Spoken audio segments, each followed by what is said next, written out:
Senhor nosso Deus, obrigado pelas tuas bênçãos, pela semana que nós estamos tendo na tua companhia e agora chegando ao final dela, agradecemos a ti e pedimos o teu Espírito, pedimos a tua presença em nossa mente, em nosso coração, ao abrirmos a Bíblia, para entendermos um pouco mais a respeito do princípio e do fim, aquilo que vem acontecendo e vai acontecer até a volta de Jesus. Em nome de Jesus, nosso Senhor e Salvador, nós oramos. Amém. Ok. Vamos entrar direto nesse assunto, que eu acho muito interessante, porque eu me lembro que era o ano de 1999, último ano, né, do século passado, milênio, e eu era um jovem rapaz de 26 anos de idade, 26? 25, eu fiz 26 naquele ano, e o mundo estava ali naquele momento e surgiu a oportunidade de eu ir a Israel. Mas não fui. Surgiram alguns problemas imprevistos na última hora e, na realidade, eu decidi, não vou. Continuei meu trabalho lá, não tirei a semana que precisava para ir na viagem com outros pastores, outros missionários. Foi bom. Foi bom porque eu só fui ter a chance de novo, acho que foi 2016, 2015. Olha quanto tempo depois. Aí eu já estava mais maduro, com a mentalidade, o conhecimento bíblico também mais preparado, e eu aproveitei muito mais, 11 dias em Israel. Aí, quem vai uma vez, quer voltar sempre, Aí eu voltei mais 4 vezes, e levei gente comigo. O Jean eu levei uma vez comigo, mas o Jean também já foi algumas vezes lá.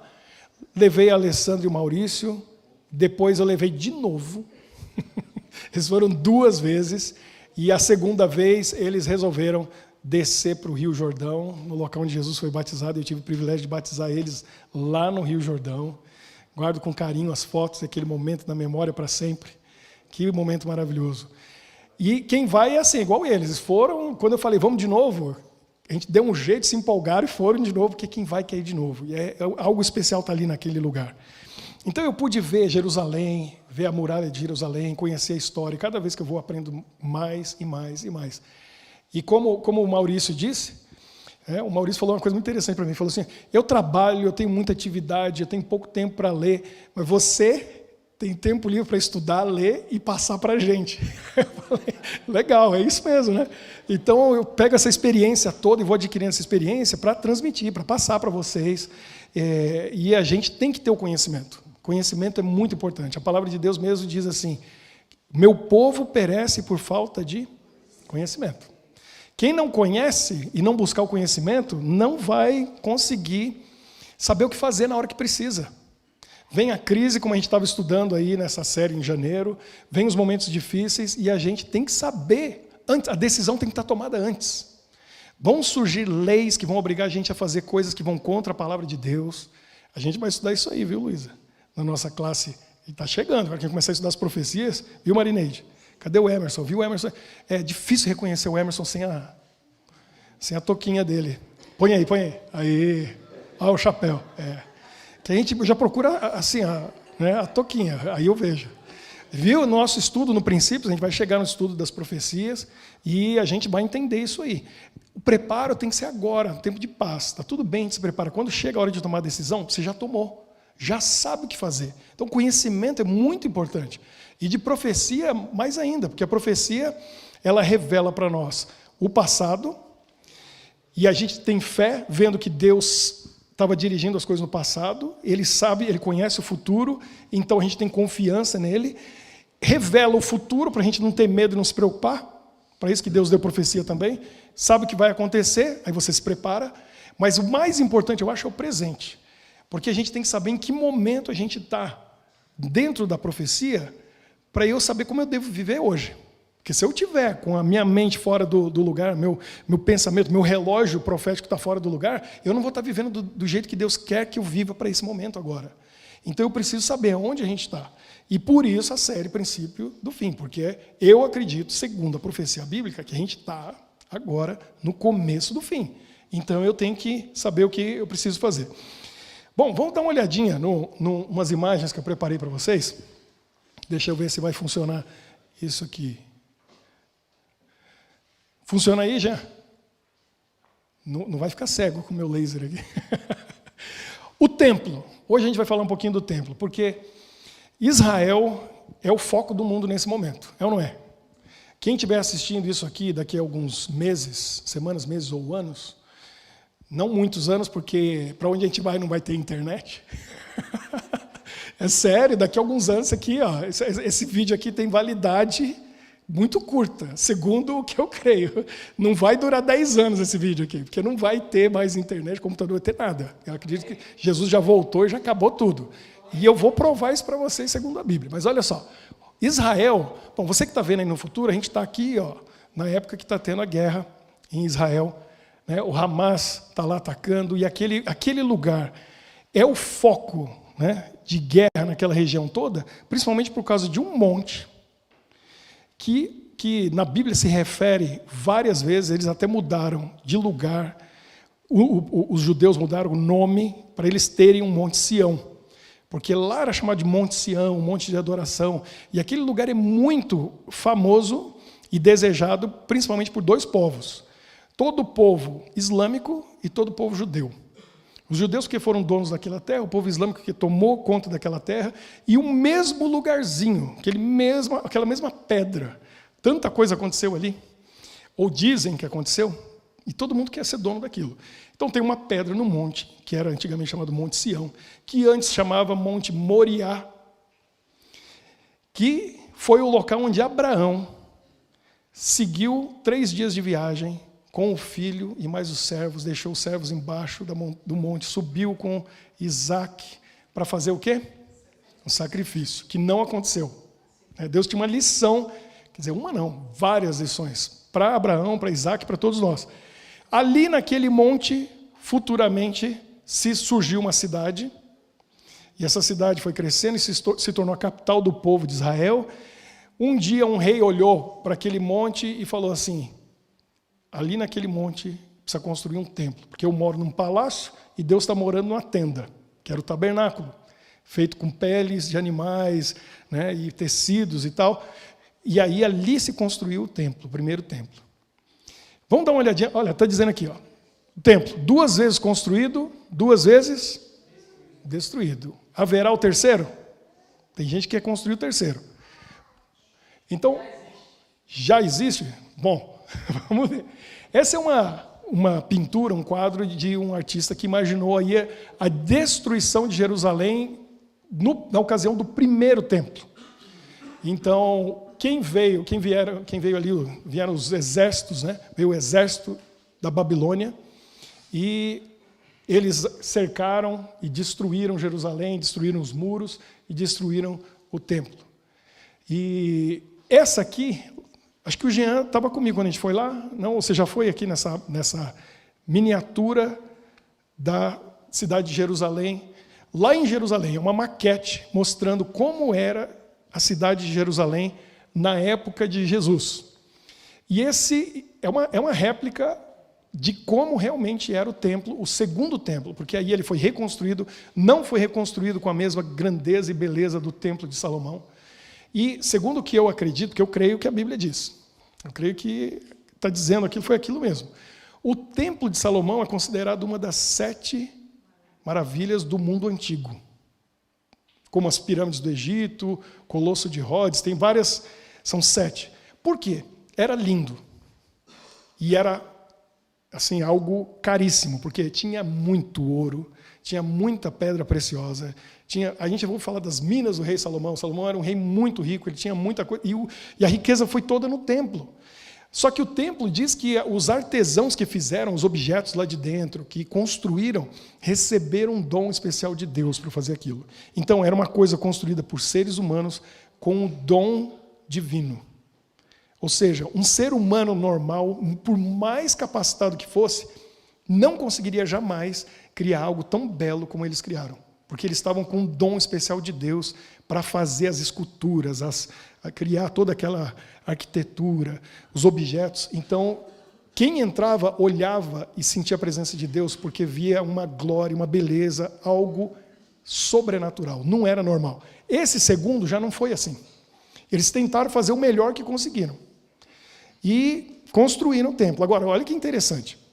Mesmo o segundo templo, que era grande e bonito, e também tinha riqueza, mas nem se compara com o primeiro, impressionava. Impressionava. Quem chegava ali ficava assim. Porque, imagina, né? Hoje a gente vê construções enormes, né? Bonitas, caras, mas a gente está falando de quanto tempo atrás? Mais de 2.500 anos atrás, né? Que foi reconstruído o segundo templo, em torno disso. Então, aquele prédio impressionava, era uma coisa enorme, fantástica, bonita. E aí os discípulos estão numa conversa com Jesus, e a gente está tendo toda essa série baseada nessa conversa, que está em Mateus 24 e Lucas 21. Eles disseram o que para Jesus? Olha esse templo. E olharam assim, né? Que coisa linda, né? Que coisa maravilhosa. Jesus olha para eles e, tipo assim, vocês não sabem nada. Aí ele faz a profecia, ele fala, ó, olha bem, grava na memória que isso aqui vai sumir. Vai chegar um dia que não vai ficar uma pedra em cima de outra aqui. Vai cair tudo, vai quebrar tudo, vai destruir tudo. Esse templo vai ser destruído. Eles ficaram pensando, foram para o Monte das Oliveiras. Quem foi lá sabe, é bem pertinho. Caminharam ali alguns minutos. Quando estava no monte conversando com Jesus, tendo uma aula com ele, que ele era o rabi, né? Ele era o mestre, ele estava ensinando. Aí um deles, não fala o texto quem, perguntou, Senhor, quando é que vai acontecer isso e quais os sinais da tua vinda? Duas coisas separadas e Jesus respondeu as duas junto. Quando que vai acontecer isso? Do templo ser destruído? E quais são os sinais da tua vinda? Que Jesus já falou que viria uma segunda vez. Ele já tinha falado, deixado claro. E aí ele começa a explicar tudo aquilo e dá toda a profecia da destruição de Jerusalém do templo e da segunda vinda dele. E a gente vai entrar nisso aí daqui a pouco. Pode passar, por favor, a próxima imagem? Esse é um quadro de um pintor, eu não gravei o nome dele, italiano, mostrando o pátio do templo ali dentro. Isso aqui era o altar onde os animais eram sacrificados, o sangue corria ali. Quando os romanos cercaram Jerusalém, atacaram, destruíram e mataram quase todo mundo. Foi terrível o que aconteceu no ano 70.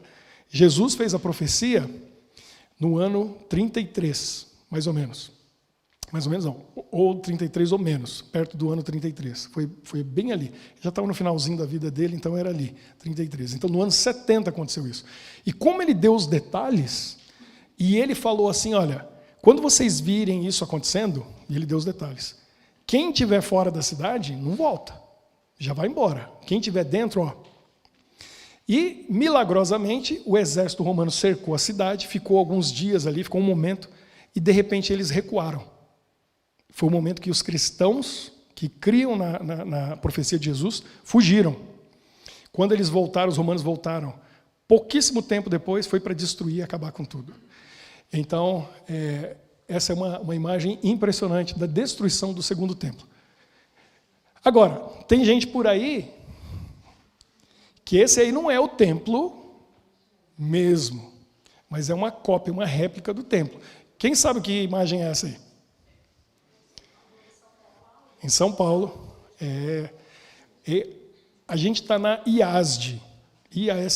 Essa é a IURD. Igreja Universal do Reino de Deus. É isso mesmo. Então, essa é uma réplica do templo e foi construída em São Paulo, se não me engano, no bairro de Santa Amaro, é isso? No Brás. Está aí. Então, pode passar a próxima imagem. Isso aqui é a maquete, como ficaria. E isso aqui é real. Essa aqui são as fotos do prédio, para vocês terem uma ideia. Estão vendo as pessoinhas ali embaixo, né?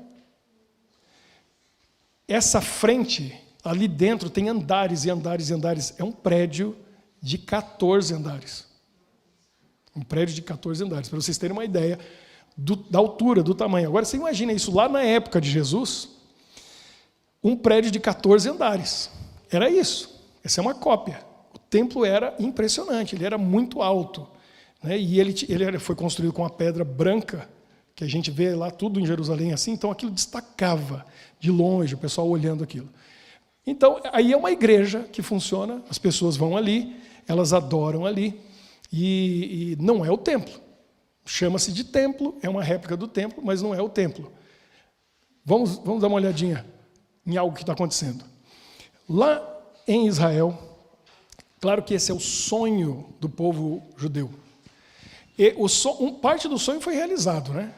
Depois da Segunda Guerra, né, acabou em 1945, em seguida foi criada a ONU, e uma das primeiras decisões que eles tomaram foi devolver para o povo judeu a terra deles, o que gerou muito problema, muita guerra e muita briga naquela região.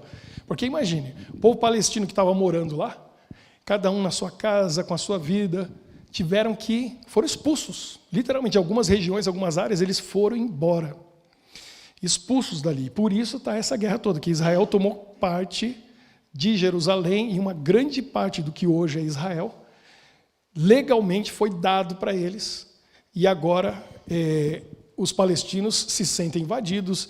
E aí tem muitas guerras que aconteceram, guerras dos 6 dias que Israel venceu. E quando houve essa guerra, nos anos 60, todos os países ao redor e alguns de longe vieram para atacar Israel. Egito, que é vizinho, Arábia Saudita, Jordânia, Síria, Líbano e até o Irã, juntou todo mundo. E Israel conseguiu vencer. E hoje, é difícil alguém vencer Israel. Primeiro que eles têm o apoio dos Estados Unidos. Eles recebem treinamento dos Estados Unidos, eles recebem equipamento dos Estados Unidos, investimento. Eles têm um dos exércitos mais bem treinados do mundo. E não é só isso. O país é um exército, que todo cidadão de Israel faz parte do exército. Eles têm treinamento e eles começam desde novos, 18 anos de idade, a gente já vê, quem esteve lá viu, e a gente fica meio assim em choque no começo, que você vê um menino de 18 anos carregando a arma na rua. E às vezes ele não está nem com uniforme. Ele está com a arma, não está com o pente, com os projéteis ali, está em algum lugar, porque ele não pode deixar em casa. Se ele deixar em casa e alguém roubar, a responsabilidade é dele, pode parar na mão errada. Então ele vai sair à noite com a namorada e ele está com a arma pendurada no braço. E é uma coisa assim, e a gente vê, eles são muito legais, deixa a gente tirar foto com eles, a gente conversa com eles, pessoal muito legal. Todo mundo ali está treinado. As mulheres, a gente vê as meninas, a gente viu muitas meninas novas ali, e é uma coisa assim que a mente da gente fica tentando entender o que está acontecendo. Então, o primeiro sonho eles realizaram, de ter a terra de volta. Só que quando teve essa ocupação, né, Israel voltou e se tornou um país, o pedaço mais importante não tinha como. Por isso que o Muro das Lamentações é tão importante, porque é o lugar mais perto que eles conseguem chegar do templo. Onde ficava o templo? E algumas pedras que estão ali são originais do templo de Salomão. Salomão colocou aquelas pedras lá. Então eles beijam o muro, eles tocam no muro, escrevem as orações no papelzinho e colocam lá. E ali em cima, no monte, tem uma mesquita, que é uma das mais importantes para o povo islâmico. Bem no mesmo local onde se acredita que foi o sacrifício, quase sacrifício de Isaac, onde estava o primeiro templo, onde estava o segundo templo, mas onde, segundo a história, Maomé ascendeu com a sua mula mágica, ele foi levado. E ficou a marca das patas da mula na pedra. Não dá para ver, porque para ver você tem que ser islâmico, só pode ser muçulmano, tem que ser muçulmano para entrar lá e poder ver. E no meio da mesquita está a pedra lá e diz que tem a marca. Então é sagrado para eles. Ali é o local do templo, é ali onde estava o templo. E como que vai reconstruir o templo se o local do templo está tomado? E vai ter que ter guerra. Já tem gente falando assim, os judeus, o Israel devia aproveitar essa guerra e já fazer guerra em Jerusalém e tomar de novo o monte para construir o templo. Tem gente que é maluco pensando nisso.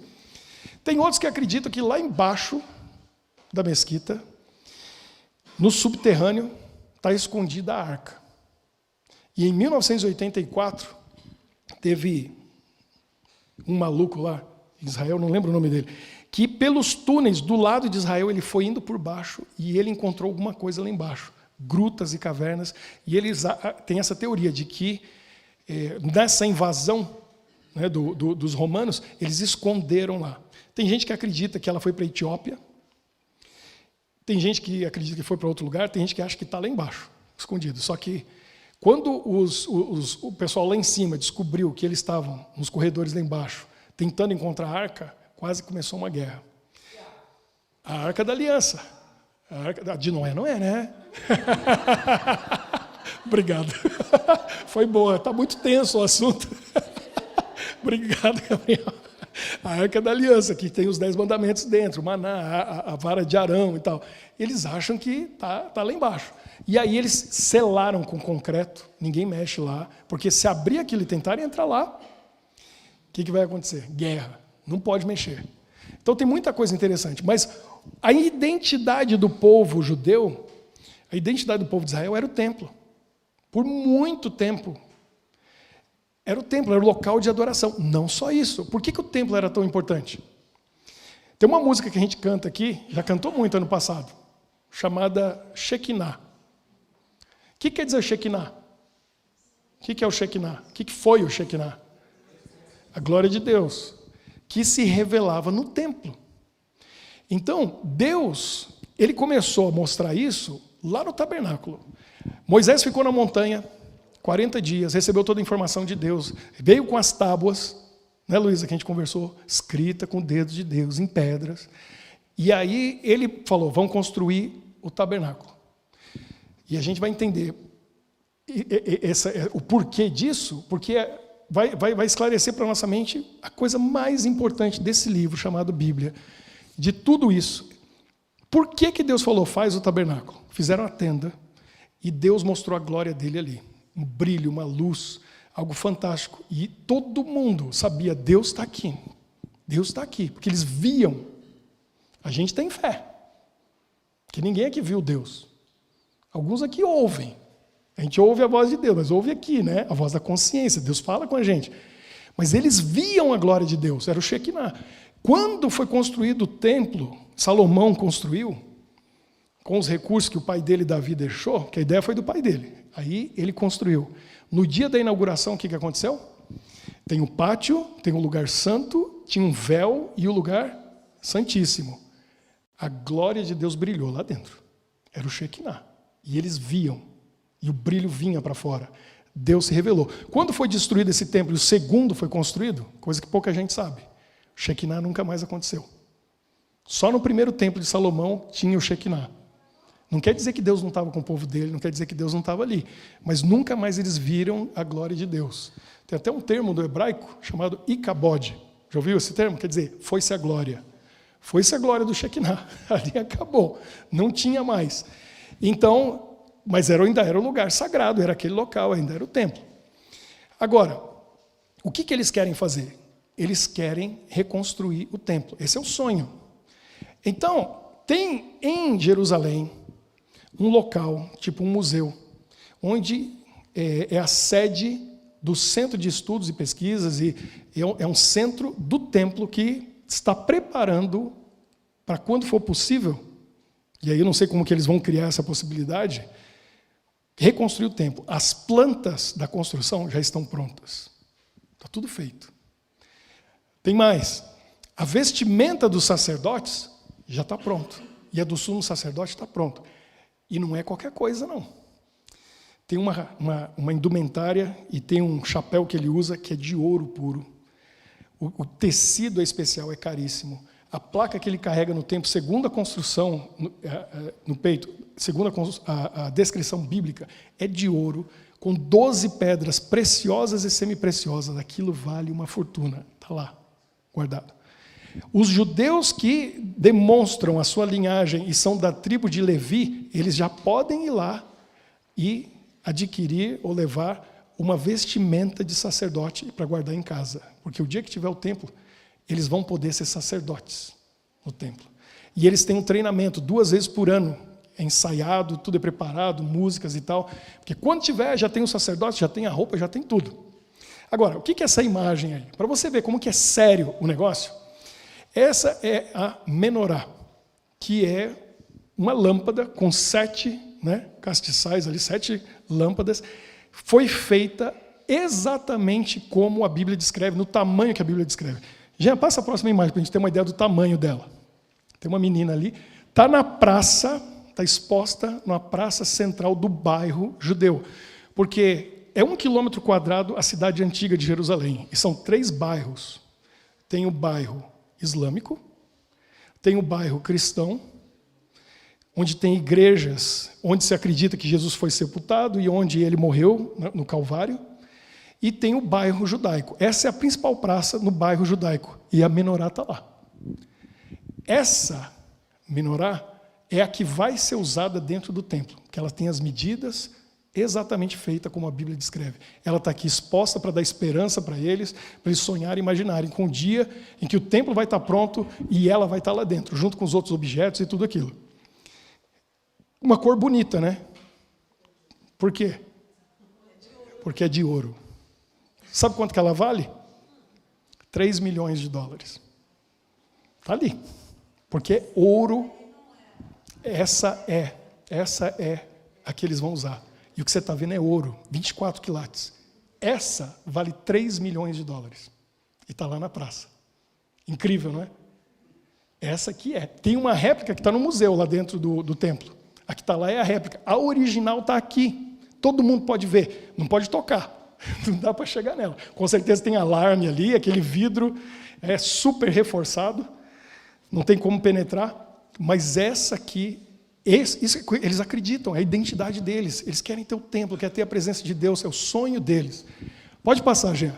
Tem uma outra coisa interessante em Jerusalém, que esse é o Golden Gate, a Porta Dourada. Essa muralha, claro, Jerusalém foi destruída, reconstruída muitas vezes. E esse portão, bom, essa muralha que está lá foi construída pelos turcos há mais ou menos 500 anos atrás. E eles fizeram os portões como tinha antigamente. Se eu não me engano, são 8 portões, 8 ou 9 ao redor de Jerusalém. Esse é o único que está fechado. Por que ele está fechado? Porque esse é o portão que está no lugar onde daria acesso ao templo. Mas a gente vai olhar na Bíblia. Por que ele está fechado?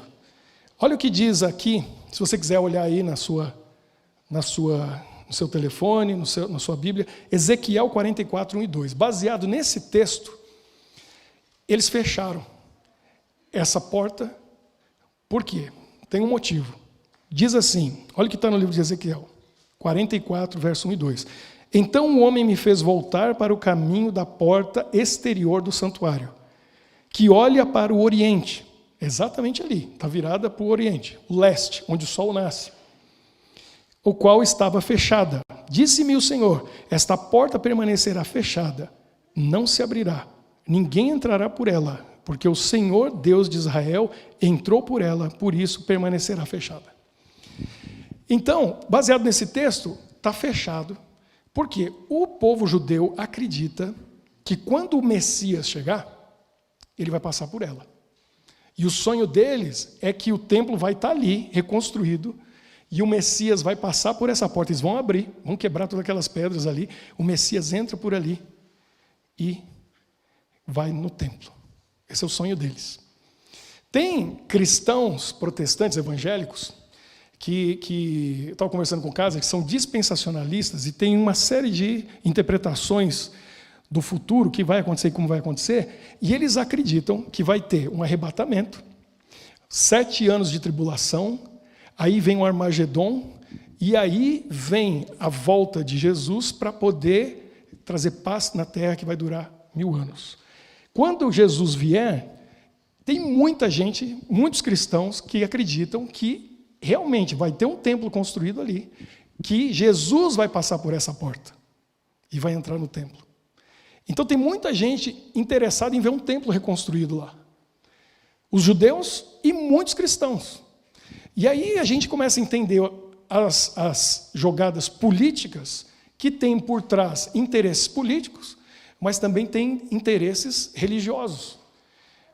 Porque, por exemplo, o presidente Donald Trump mudou a embaixada dos Estados Unidos de Tel Aviv para Jerusalém. Quem fez a mesma coisa? Logo em seguida, junto com ele? O Jair. O bom ou mau Bolsonaro, não sei, daí depende, é o Bolsonaro. Ele também fez a mesma coisa, pegou a embaixada brasileira, tirou de Tel Aviv e trouxe para Jerusalém, para dizer, aqui é a capital do povo de Israel, do país chamado Israel. E os dois, né, o Bolsonaro, eu não sei qual que é a igreja dele atualmente, mas o Trump falava claramente que ele é presbiteriano.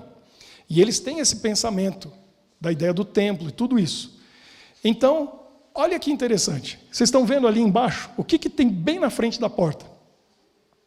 Você consegue identificar na imagem o que tem aqui na frente? Parece um monte de pedra, né? Cemitério. Por quê? Porque essa parte está sob o controle dos islâmicos. Eles que controlam lá em cima o monte e o local onde estava o templo e onde está a mesquita. Então, fechou a porta, o que eles fizeram? Eles fizeram um cemitério. Beirando todo o muro ali do lado de fora tem um cemitério. Por quê? Porque, segundo o texto bíblico, lá no Velho Testamento, os sacerdotes, para entrarem no templo, eles têm que estar puros. Eles não podem se contaminar. E uma das coisas que contamina é passar num cemitério. Então falou, tá bom, vocês acham que vai passar por aqui? Aqui não passa. Porque para passar por aqui vai ter que passar no cemitério. Então, como que faz? Está tudo travado. É uma guerra terrível, de todo jeito. Pode passar, Jean. Acho que é isso.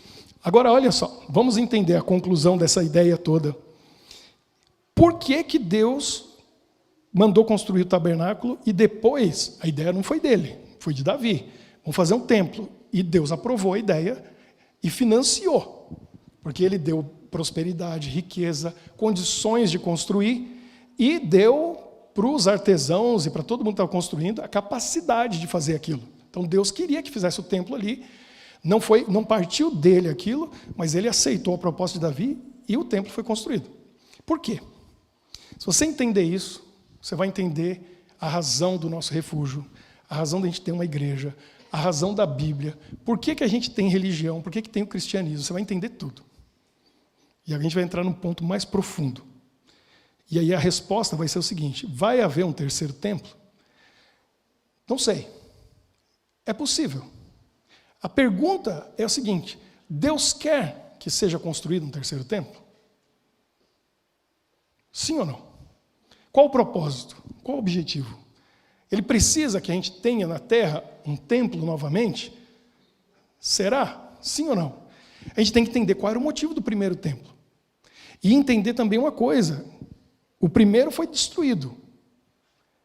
O de Salomão. E aquilo não aconteceu sem que Deus tivesse permitido. Ele deixou aquilo acontecer. Ele deixou que os babilônios fossem lá e destruíssem o templo dele. O segundo, Jesus mesmo falou. Não vai ficar pedra sobre pedra, vai ser destruído. E um bom tempo antes. Do ano 33 ao ano 70, foi com antecedência. Ele falou, vai ser destruído. E aconteceu como Jesus disse que ia acontecer. Ele permitiu que aquilo acontecesse. Eu chego a dizer mais, ele queria que aquilo acontecesse. Ele queria que fosse destruído.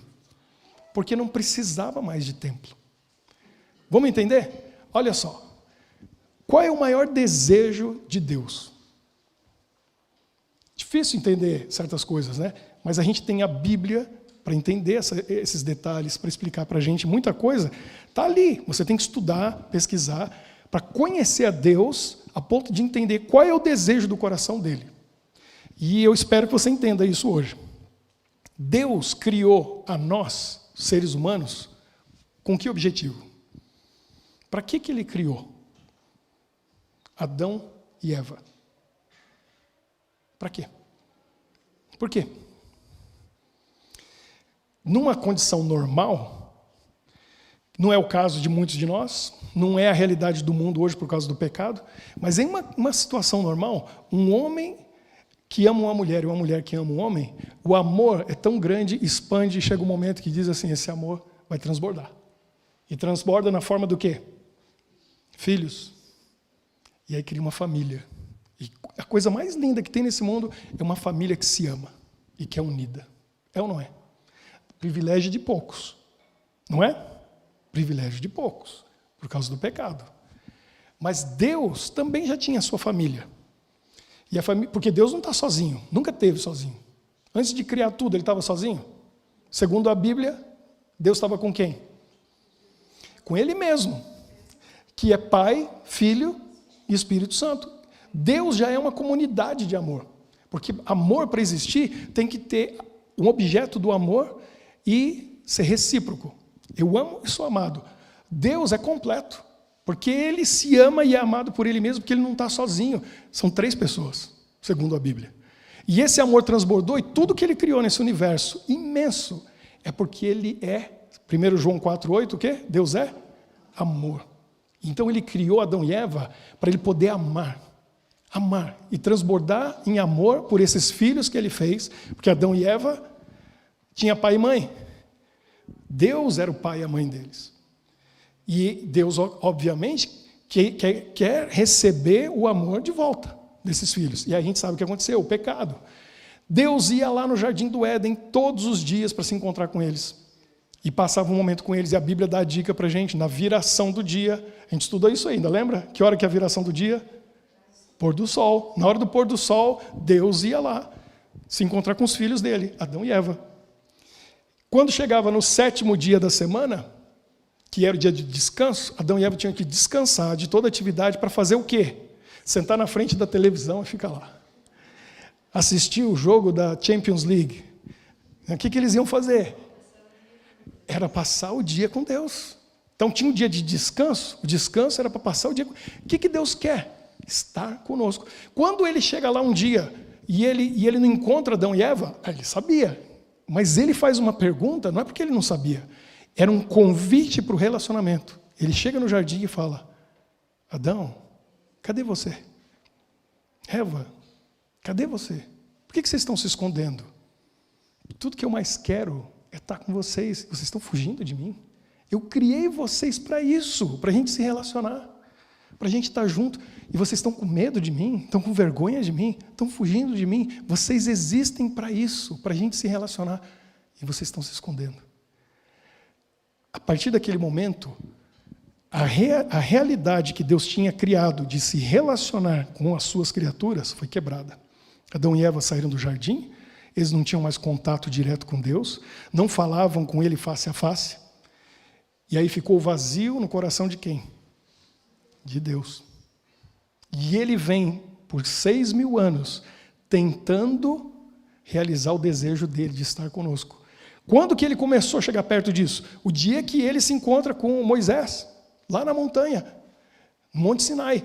E aí Moisés, você acha que Deus não gostou daquilo? Moisés querendo ver Deus, e é o que Deus mais queria. Tem alguém que quer ver minha face, quer ver meu rosto, igual meus filhos, Adão e Eva, viam. E Moisés fala: eu quero ver teu rosto. E o coração de Deus estava, aquele vazio estava sendo preenchido. Moisés, eu não posso me mostrar para você, porque se eu mostrar para você, você é pecador, você vai ser consumido. Eu vou passar aqui de costas, você fica na fenda da rocha e você vai ver minha glória. E Moisés viu. Quando ele chegou lá embaixo, o rosto dele brilhava, ele teve que colocar um véu, as pessoas não podiam olhar para o rosto de Moisés, ele teve na presença de Deus. E aí ele fala: constrói uma tenda para mim. Por quê? Tinha mais de 1 milhão de pessoas, eles moravam em tendas. Todo mundo morava na tenda no deserto. E falou: faz uma bem grandona para mim, porque eu vou morar no meio do meu povo. E eles vão ver a minha glória, o Shekinah. E aí Deus manda fazer a tenda, põe no meio, 3 tribos de um lado, 3 do outro, 3 do outro, 3 do outro, e Deus bem no meio. É isso que Ele quer. Ele quer estar no meio da nossa vida, no meio da nossa família. Entre nós, aqui nesse momento, ó, a gente faz aquele círculo para orar, e Ele quer estar no meio. Ele é o centro. E ele falou: constrói. Aí fez o templo. E ele estava lá, no meio do seu povo, morando com a gente. Por quê? Porque ele fez a gente para estar com ele. Ele queria estar com a gente.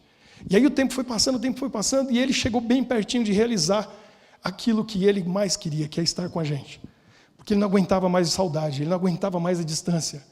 O que ele faz? Emanuel. O que quer dizer Emanuel? Deus conosco.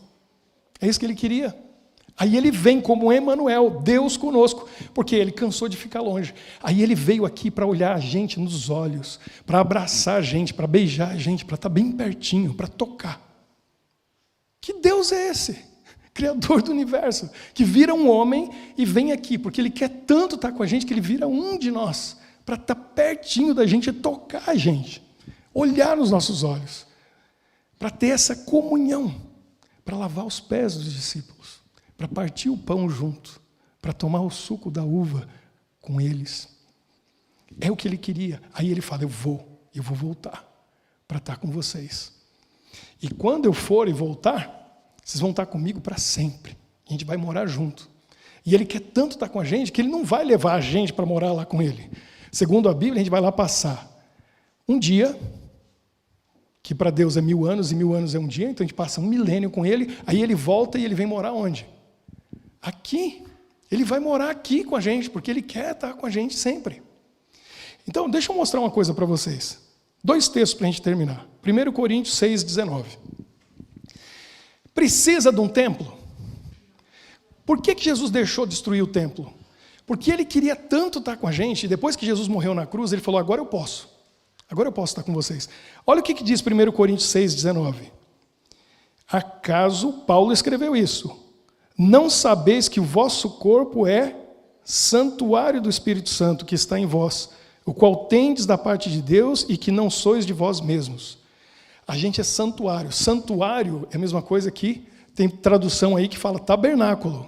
Santuário e tabernáculo é o quê? Templo. Nós somos o templo. Não precisa mais de templo em Jerusalém. Não precisa mais de templo lá com a menorá de ouro em Israel. Não precisa mais, porque onde está o templo? Você é o templo.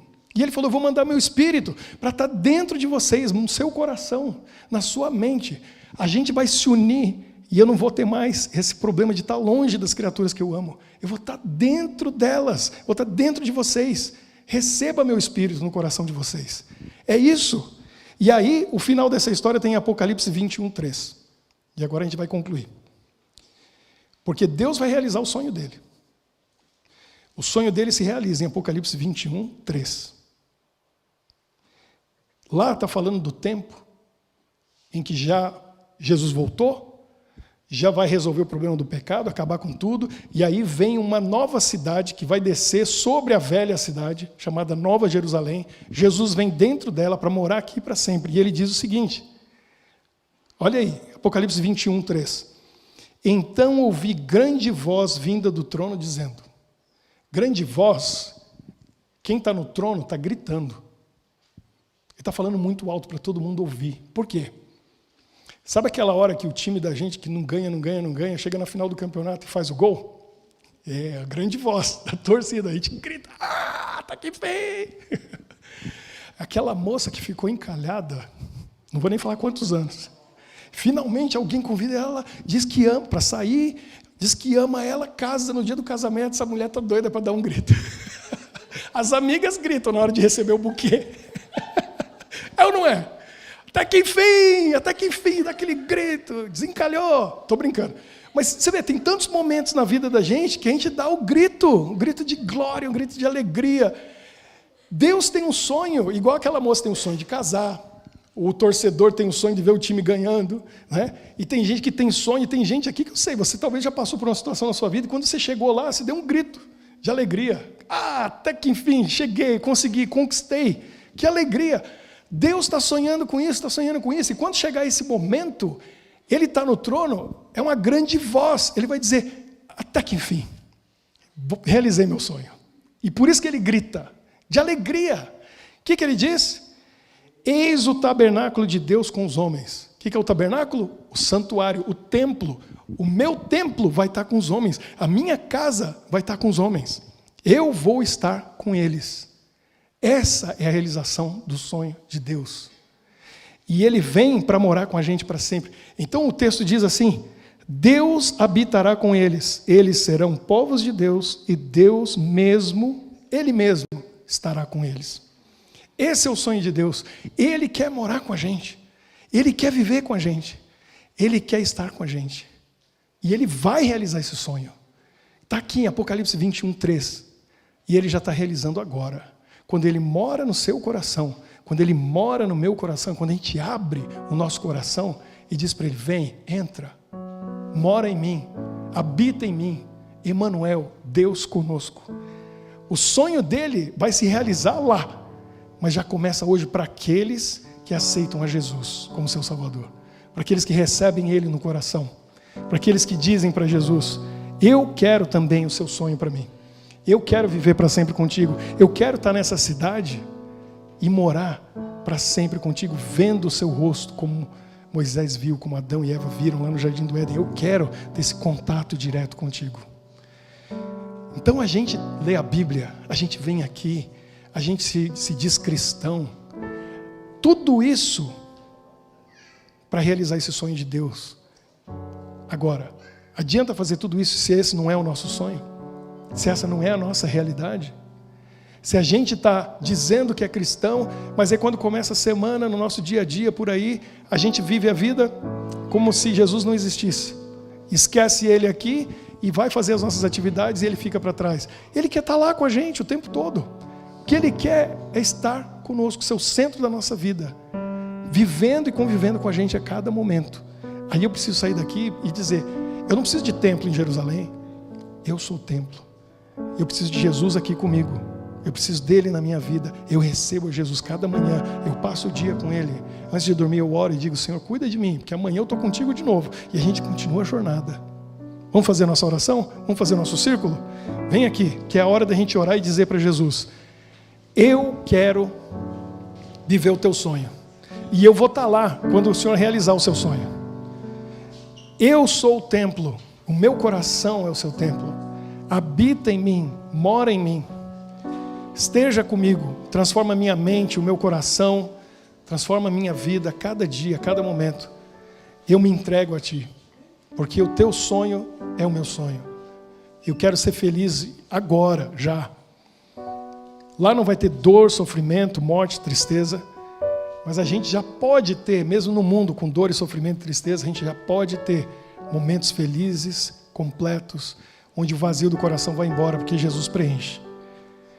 Vamos orar e vamos pedir para Ele entrar na nossa vida, no nosso coração e construir no nosso coração o templo onde Ele mora. O Shekinah acontece no seu coração. A glória de Deus se revela em você e Ele brilha.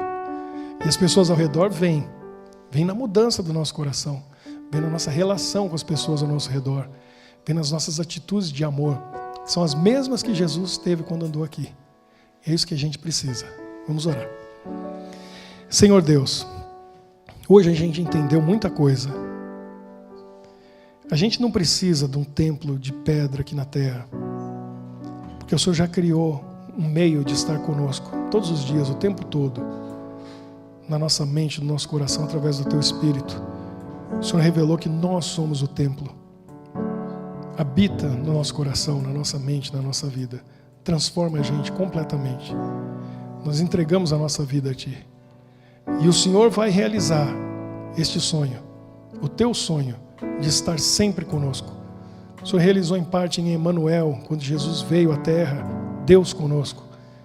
Mas agora o Senhor vai realizar de verdade com todos nós e com todos que viveram nesse mundo confiando em Ti.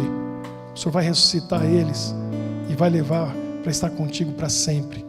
E o Senhor vem morar aqui com a gente. Deus mesmo estará com eles, eles serão o povo de Deus e Ele será o Deus deles.